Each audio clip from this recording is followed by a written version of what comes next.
Olá, amigos da TV O Impacto, estamos de volta hoje aqui recebendo a visita da coordenadora do Trabalho Técnico Social da Prefeitura Municipal de Santarém, que é responsável pelo cadastramento e vai acontecer a partir do dia 10 para as famílias que têm interesse em adquirir uma unidade no residencial Moassara.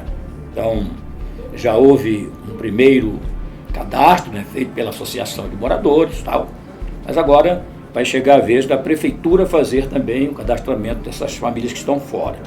E nada melhor do que conversar com a coordenadora, de uma forma que a coordenadora muito calma e tranquila, para que o nosso internauta e a família que esteja interessado compreenda realmente, porque a nossa maior preocupação é deixar bem claro quem tem direito em fazer esse cadastramento, em tentar adquirir a casa, e principalmente os detalhes, o que é necessário, o perfil da família. Então é por isso que a senhora foi convidada. Muito obrigada, muito obrigada. É muito importante a gente fazer esse trabalho, porque a população ela precisa dessas orientações, que muitas vezes a população não tem. Às vezes ela vê só uma lista de documentos e quando chega no momento, falta documento ou falta comprovações que são importantes. Então, para início, o cadastramento vai funcionar, vai começar do dia 10 de junho a 10 de julho, E nós vamos funcionar nos horários que nós estávamos já funcionando, que está sendo anunciado das 8 ao meio-dia, das 14 às 17. E nós temos uma equipe muito bem treinada, inclusive com técnicos da Caixa Econômica Federal, a respeito de todo o procedimento. Então, quais são os documentos que são necessários? Antes mesmo nós falarmos aqui mais profundamente, os documentos necessários são ter o NIS, é fundamental. Se não tiver o NIS, não tem como fazer o cadastro. NIS é o mesmo que o CAD único. Então, precisa ter o NIS. E mais do que isso, o NIS tem que estar atualizado dentro de 2 anos. E aí, se essa composição familiar ela foi modificada, ela precisa, então, ser atualizada. Então, se, por exemplo, essa pessoa casou, se essa pessoa agora tem alguém com quem ela vive, ela precisa colocar esse cônjuge, homem ou mulher, dentro da composição familiar. Por que isso? Porque se ela chega com uma certidão de casamento, ou se ela diz que ela vive em união estável, e no NIS dela não está compondo com estas pessoas que estão, os dois, os cônjuges e os filhos nesta composição, o que acontece? Vai ter um conflito com documentos. E aí ela apresenta a certidão, mas ele não está no NIS, ou ela não está no NIS. E aí nós vamos ter um problema. Por quê? A gente faz o cadastro, mas quando chegar na Caixa Econômica para análise, o conflito documental, acontece o quê? Eles indeferem, eles colocam esse aqui não vai passar. E aí a pessoa perde a oportunidade de concorrer à unidade por conta de documento. Então, NIS, fundamental. NIS significa o quê? Número de inscrição social. Que é o CAD único. Tá. Que se faz aonde? Nos CRAs e no CASCAEC. Lembrando que quem não tem o NIS ainda, eu não posso dizer assim, não faça, porque eu sempre falo o seguinte, a gente tem que se abrir para as possibilidades. Porém, o que está acontecendo é que como já está em cima, se você for fazer agora, o seu cadastro no NIS não vai sair imediatamente. E por conta de não sair o número imediatamente por conta do sistema, do CAD único, essa pessoa não vai poder se cadastrar, porque tem um período. Além dessa questão além do NIS, vamos lá. Aí nós temos RG, CPF, comprovante de residência, todos originais com cópia. Todos originais com cópia. Essa casa não é minha, ela é cedida. Você vai preencher uma declaração de moradia lá mesmo no trabalho técnico social. E aí você tem que ter os dados do dono dessa casa. Eu não tenho um contrato dessa casa, eu só moro lá cedido. Precisa preencher essa declaração de moradia. Mas tem que ter CPF, RG e nome completo do dono desta casa, tá? Eu pago aluguel, precisa dos comprovantes de pagamento de aluguel. Se você não tem contrato, você apresenta os 3 últimos recibos de pagamento de aluguel. E, além disso, digamos que na família existe uma pessoa com deficiência. Precisa trazer um documento que a gente fala que é o que está no decreto, que é emitido por órgão oficial do nosso país. Qual é o órgão oficial? É o INSS. Então, a pessoa com deficiência tem que ter um documento do INSS ou um laudo de perito do INSS para comprovar a deficiência e entrar nos 3%. Porque nós temos 3% para pessoas com deficiência e 3% para idosos, tá? Esses são os documentos principais. Nós temos alguns outros que não são critérios para o cadastro, mas são para a pontuação. Então, é importante que as pessoas também levem esses outros documentos. E quais são eles? Já documento, por exemplo, quem mora em área de risco, nós fazemos essas perguntas durante o cadastro. Você mora em área de risco?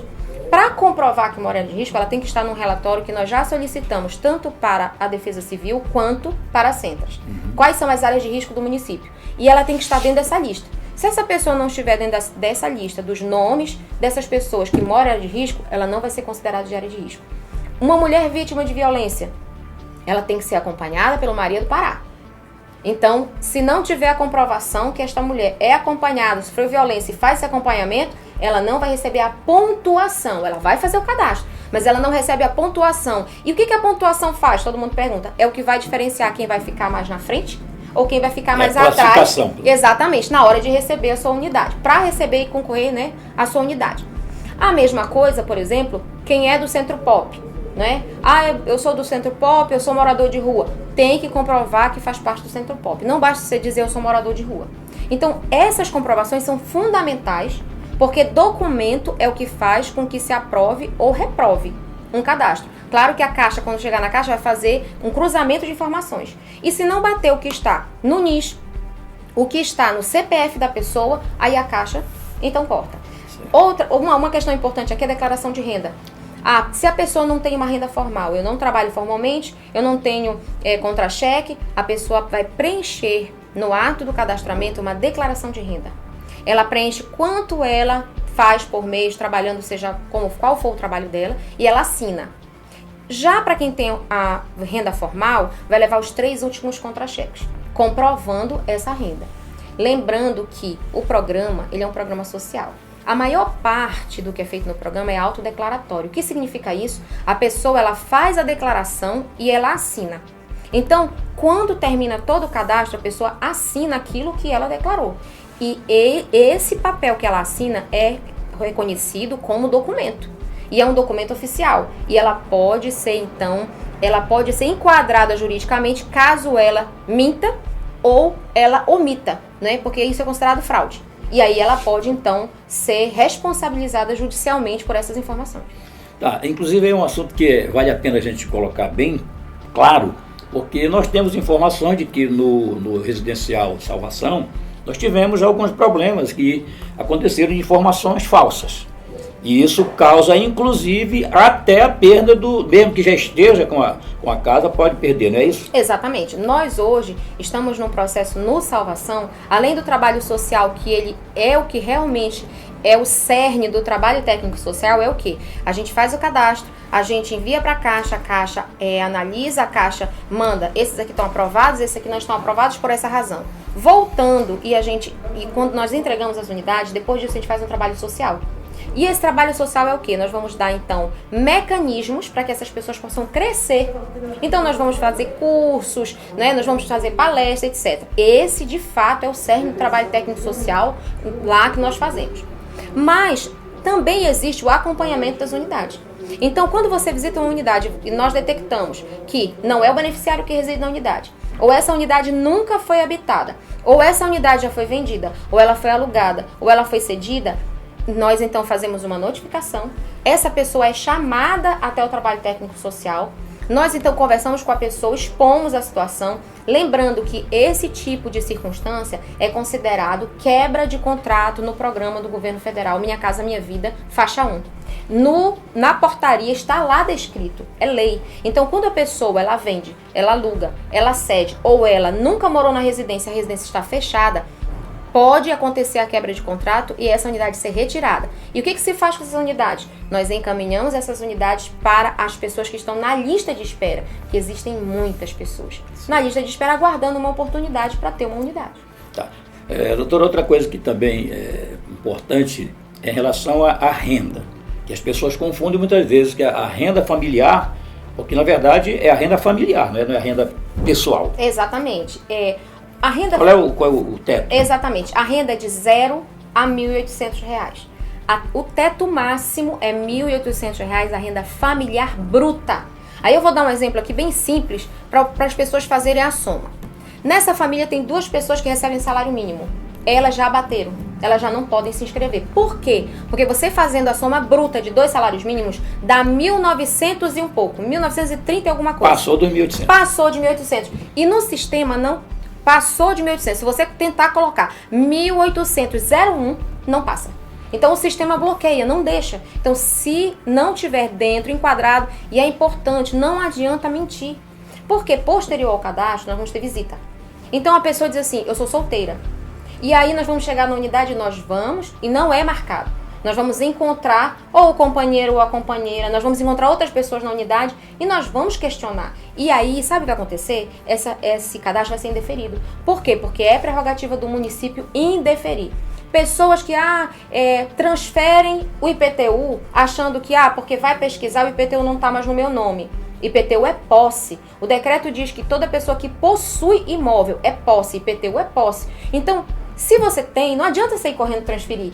Por quê? Porque nós vamos descobrir. E aí é pior. Se for descoberto, na portaria diz assim, que se for descoberto a pessoa tem que passar 2 anos sem poder suprir ali nenhum tipo de benefício federal. Ela é cortada de qualquer tipo de possibilidade de concorrer a benefício do governo federal. Tá, então, para que a família que nos assiste neste momento, a pessoa que esteja assistindo e que tem interesse em fazer o cadastro, é muito importante levar em consideração essas informações, porque se você não se enquadra dentro do que está sendo falado, não é preciso nem se enfrentar a fila, né, fazer a fila crescer. Né? Acho que tem que ter consciência de que realmente, olha, infelizmente não dá, minha renda familiar é maior, né? Exatamente. Porque aí você evita de chegar muitas vezes lá e enfrentar uma grande fila e quando vai atendido lá, não deu. Então, acho que é melhor o bom senso aí. Né? O bom senso, eu acredito. E assim, a gente lembrando que eu acho assim, hoje, a gente precisa pensar muito em justiça social. Né? Vamos fazer o que é correto, porque a gente fala tanto de corrupção e a gente vê todo dia e toda hora, mas isso começa conosco. Então, se eu vou para burlar, não, mas eu preciso muito de uma casa, né? Pessoas já chegaram comigo dizendo, não, me ajude aí, eu não quero mais construir casa, querido. Se você não se enquadra, não tem como. É regra. Regra é regra, não é? E é importante que as pessoas respeitem as regras do programa, que as pessoas vão lá entendendo que nós não temos o prazer de dizer para ninguém, você não pode fazer o cadastro. Não. Nós queremos apenas que as pessoas façam seus cadastros se elas estiverem enquadradas em todos os critérios, não é? Naquilo que for necessário. E não esqueçam seus documentos. Porque nós fazemos uma pré-triagem lá e só entra para fazer o cadastro geral se tiver com todos os documentos na hora. Há uma previsão de quantas pessoas podem ser atendidas por dia? Nós iremos fazer 150 atendimentos por dia. Essa é a primeira previsão, sim. Vai ser entregue senha por ordem de chegada. Serão 150 pessoas. Porém, o que nós vamos já fazer, independente do agendamento, que é o que eu vou explicar, nós vamos entregar sempre 150 senhas por dia, porque nós vamos agendar, porém, por ordem de chegada, quem chega primeiro, é claro que tem o direito a ser atendido primeiro. Então, nós vamos distribuir 150 senhas por ordem de chegada, mas depois do primeiro dia, digamos que no dia 10, vão estar lá 3.000 pessoas, que eu espero que não estejam, porque eu sempre falo o seguinte, nós vamos ter 30 dias, nós vamos ter turno da manhã, turno da tarde, uma equipe para fazer, então não precisa desespero, correria, ninguém precisa dormir lá na frente. Nós vamos fazer o cadastro das pessoas. Digamos que no primeiro dia, que eu sei que vai ter, então vai ter uma fila imensa. Nós vamos entregar 150 senhas. Depois de feita a triagem de documento, nós vamos entregar 150 senhas. E após isso, nós vamos agendar. A pessoa não vai embora de lá já sem estar agendada para dia e turno. Então a pessoa já vai sair de lá sabendo qual é o dia que ela tem que voltar e é o turno, se é de manhã ou à tarde, com a documentação completa. Beleza.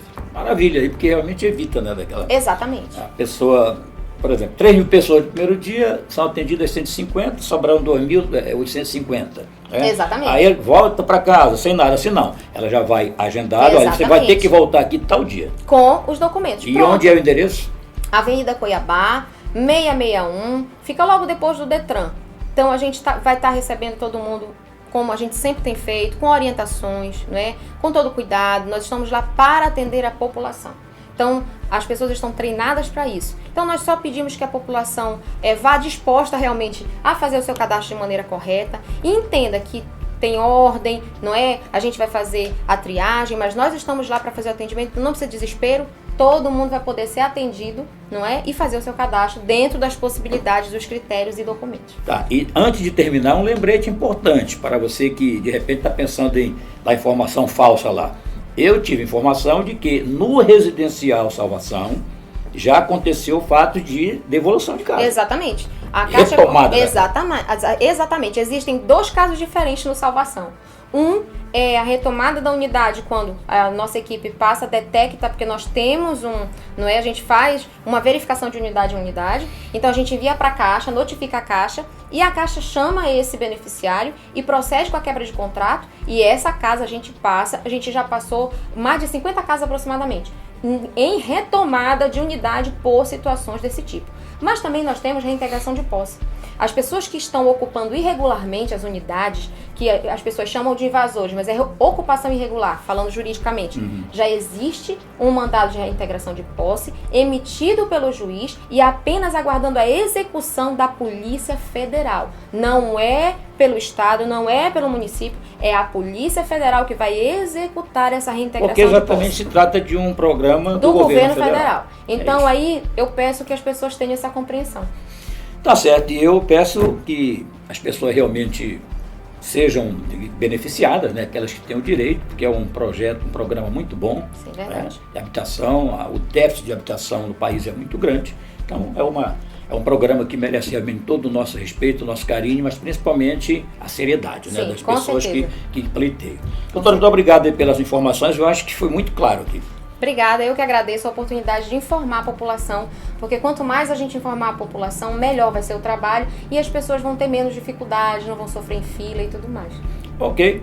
Conversei aqui com a coordenadora do Trabalho Técnico Social da Prefeitura, falando sobre o cadastramento que começa no dia 10 e vai até o dia 10 de julho, né, de 10 de junho a 10 de julho, para as famílias que pretendem uma unidade lá no Residencial Moaçara. Muito obrigado. Nada, eu que Doutora agradeço. Euna Vasconcelos. Obrigada. Abraço. É isso, é a TV O Impacto, sempre levando a melhor informação para você.